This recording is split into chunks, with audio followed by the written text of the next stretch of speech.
নমস্কার, জ্যোতির্ময় দেবশ্রী। 18ই মার্চ 30 বছর পর শনি কুম্ভ রাশিতে উদয় হবে। হ্যাঁ, আপনাদের কাছে একটু অন্যরকম কথাটা শোনালো। কুম্ভ রাশিতে 30 বছর পর পর আসে এবং 18ই মার্চ কেন উদয় হবে? কুম্ভ রাশিতে যখন রবি বা অন্যান্য গ্রহ শনির কাছাকাছি আসে এবং যখন 15 ডিগ্রির মধ্যে পড়ে, শনির 15 ডিগ্রির মধ্যে হয় রবি পড়ে বা অন্য গ্রহ পড়ে, তখন শনি গ্রহ অস্ত চলে যায়। আবার যখন 15 ডিগ্রি বেশি হয়ে যায় এবং রবি গ্রহ বা অন্যান্য গ্রহ শনির থেকে দূরে চলে যায়, তখনই শনি আবার উদয় হয়। সেই উদয় শনি হবে। এবার শনি যখন অস্ত চলে যায় তখন শনির যে ক্রিয়েটিভিটি, শনির যে কার্যকারিতা, সেটা কিন্তু নষ্ট হয়ে যায়, কাজ করতে পারে না। শনি আমাদের কর্মফল দেবতা, সেই কর্মফল দেবতা সেই জায়গাতে সঠিকভাবে সুপ্রভাব ফেলতে পারে না। এবারে অস্ত গিয়ে এবার যে উদয় হয়েছে, উদয় হওয়ার ফলে বেশ কয়েকটি রাশিফল এবার কিন্তু ভালো যাবে। রাশিফল নিয়ে আলোচনা করার আগে বলি, শনি যেহেতু কর্মফল দেবতা, শনি দেবতা এখানে উদয় হয়েছে। শনি হচ্ছে সুবিচার দেয়, ন্যায় দেয়, অর্থাৎ যারা অন্যায় করছে তাদেরকে কিন্তু সুবিচার মানে তাদেরকে ন্যায় দেবে না, তাদের দেবে একদম কোনো রকমের, যাদের মানে কর্মফল, যেরকম ধরনের ফল কর্ম করছে তার ফল দেবে। যারা অন্যায় করছে তাদেরকে তো খারাপ ফল দেবেই, যারা ভালো কর্ম করছে তাদেরকে কিন্তু ভালো ফল দেবে। এই সময় কিছু রাজনীতিবিদ এবং কিছু কর্মকর্তা যাদের কিন্তু খুব ভালো রেজাল্ট দেবে। তার মধ্যে প্রথমে আসবো বৃষ রাশির। বৃষ রাশির 10ম ঘর, যেখানে শনি অস্ত গেছিল সেখানে উদয় হবে। 10ম ঘর থেকে আমরা আয় ধরি, অর্থাৎ আয়ের জায়গায় যখন অস্ত চলে যায় তখন আয়ের জায়গাটাই নষ্ট হয়ে যায়, তখন সোর্স অফ ইনকাম কমে যায়, ইনকাম ছোট হয়ে যায়, ইনকামের রাস্তা বড় হয় না। যখন এই ঘরটাতে উদয় হবে শনি, তখন কিন্তু সোর্স অফ ইনকাম বেড়ে যাবে, ইনকামের রাস্তা বেড়ে যাবে, ব্যবসা বেড়ে যাবে, ব্যবসা থেকে আয় বাড়বে বা চাকরির ক্ষেত্রে উন্নতি হয়ে সেখান থেকে আয় বাড়বে। 10ম ঘর মানেই আয়, সুতরাং এখানে ইনকাম বাড়ে। এরপরে আসবো কন্যা রাশি।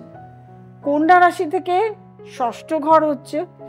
এবারে এই যে কন্যা রাশি থেকে 6ষ্ঠ ঘরে এখানে যে অস্ত গেছিল, এর ফলে কিন্তু কন্যা রাশির জাতক জাতিকাদের অনেক অসুবিধার সম্মুখীন হতে হয়েছে। প্রথমত রোগ রিপু, রোগ ভোগে অনেকেই ভুগেছেন এ কদিন।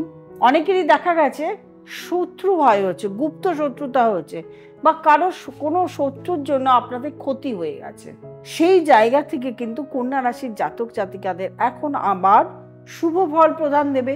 এবং শনি যেখানে মানে নিজস্ব ফল দেয়, সেখানে ধরুন আপনি কোনো কম্পারেটিভ এক্সামে গেছেন বা আপনি কোথাও পরীক্ষা দিতে গেছেন, সেখানে কিন্তু উন্নতি হবেন। সে সরকারি চাকরি হোক বা বেসরকারি, মানে আপনার নিজের চাকরির ক্ষেত্র বা আপনি নিজের পড়াশোনার ক্ষেত্র কোথাও ইন্টারভিউ দিতে গেছেন, উচ্চশিক্ষার জন্য হোক বা যে কোনো ক্ষেত্রে হোক ইন্টারভিউ দিতে গেছেন, আপনি সেখানে সাকসেস পাবেন। এরপরে আসবো তুলা রাশি। তুলা রাশি থেকে 5ম ঘর। প্রত্যেকটা রাশি থেকেই বলা যায়, কিন্তু আমি মেইনলি যে রাশি থেকে প্রবলেমটা ক্রিয়েট হয়েছে সেখান থেকেই আমি বলার চেষ্টা করছি। তুলা রাশি, তুলা রাশি থেকে 5ম ঘর, সন্তান নিয়ে অনেক সমস্যা হচ্ছে, সন্তানের শরীর খারাপ হয়েছে, সন্তান নিয়ে সমস্যা, অনেকে প্রেগনেন্সি হয়েছে, নষ্ট হয়ে গেছে, সন্তান নিয়ে অনেক প্রবলেমের সম্মুখীন, তারা কিন্তু এখন আর সম্মুখীন হবেন না। নিজের উচ্চ বিদ্যা, হায়ার স্টাডিজ করতে গিয়ে বিদেশে যাওয়াটা বন্ধ হয়ে গেছে, কানেকশনগুলো বন্ধ হয়ে গেছে, সেই জায়গাগুলো কিন্তু এখন আবার আস্তে আস্তে খুলবে। যতদিন শনি উদয় থাকবে ততদিন কিন্তু সেই জায়গাগুলো আবার আপনাদের খুলতে থাকবে। এবং যাদের কাজ একদমই শুরু করতে পারছিলেন না তুলা রাশির জাতক জাতিকাদের, তাদের কিন্তু এখন কর্মের রাস্তাটাও খুলে যাবে, কাজগুলো শুরু করতে পারবেন। এরপরে আসবো ধনু রাশি। ধনু রাশি থেকে 3য় ঘরে পড়ে। 3য় ঘরে কানেক্টিভিটি, ব্যবসা হোক বা চাকরি হোক বা যে কোনো সেক্টরে হোক, যাই করতে যান না কেন, আপনার কানেকশন দরকার লোকের সঙ্গে। সে কানেক্টিভিটি নষ্ট হয়ে গেছিল। আপনার ভাই বা বোনের সঙ্গে সম্পর্ক খারাপ হয়ে গেছিল, ভাই বোনের থেকে সাহায্য পেতেন, সেটাও পাচ্ছিলেন না। এই যে সামগ্রিক যে সমস্যা চলছিল, সেটা থেকে মুক্তি পাবার বিশেষ সময়। এরপরে আসবো মকর রাশি। মকর রাশি থেকে সেকেন্ড হাউসে রয়েছে, এবং সেকেন্ড হাউসে থাকার ফলে ইনকাম সোর্স বা অর্থের সোর্স সেটা একেবারেই নষ্ট হয়ে গেছিল। অনেকে গলার রোগ বা বিভিন্ন প্রজাতির রোগে ভুগছিলেন, বা কথাবার্তার মাধ্যমে অনেকের সঙ্গে অনেকে বিবাদ ঘটে গেছে, প্রচণ্ড ঝগড়া অশান্তি হয়ে গেছে। সেই জায়গা থেকে মুক্তি। সব থেকে বেশি কষ্টের মধ্যে রয়েছেন কুম্ভ রাশির। কুম্ভ রাশিতেই এটা ঘটেছে, শনি অস্ত চলে গেছিল, রাশিতেই শনি, রাশিতেই রবি, রাশিতেই বুধ, রাশিতেই মঙ্গল, বিভিন্নভাবে জায়গাটা একদম খারাপ হয়ে গেছিল। সেই জায়গাটাকে কুম্ভ রাশির জাতক জাতিকা অনেকে একদম এখানে ভালো পারফরমেন্স পাবেন। এখন থেকে ব্যবসার উন্নতি হবে, দাম্পত্য জীবনের উন্নতি হবে, আপনার চাকরির উন্নতি হবে। চাকরি যারা পাচ্ছিলেন না, চাকরি পাবে। সমসপ্তম, আমরা সপ্তম ঘর ধরবো, সপ্তম ঘরের উন্নতি হবে। এবং দেখা যাচ্ছে যে তুলা রাশি থেকে সপ্তম ঘরে বৃহস্পতি, সেখানে শনি এবং বৃহস্পতির একটা মানে শনির দৃষ্টি বৃহস্পতির উপর পড়েছিল, সেখানেও কিন্তু একটা অরাজকতা তুলা রাশির সৃষ্টি হয়েছিল। আবার কর্কট রাশি, যদি কর্কট রাশির অষ্টম ঘরে হয়েছিল, অনেকেই শারীরিক প্রবলেমে, পেটের প্রবলেমে, অনেকেই দাম্পত্য জীবনে সমস্যা হচ্ছিল, সেই সমস্যা থেকে মুক্তি পাবেন। আবার যদি আমরা ধরি মীন রাশি, মীন রাশির 12th হাউসে হয়েছিল, অনেকের খরচা বেশি বেড়ে গেছিল এবং অনেকের আইনি সমস্যা পড়েছিল, অ্যাক্সিডেন্ট হয়েছে, বিভিন্ন সমস্যার মধ্যে পড়েছে। এই যে মূলত যে সামগ্রিক সমস্যা, সেই সমস্যার কিন্তু সমাধান হতে চলেছে।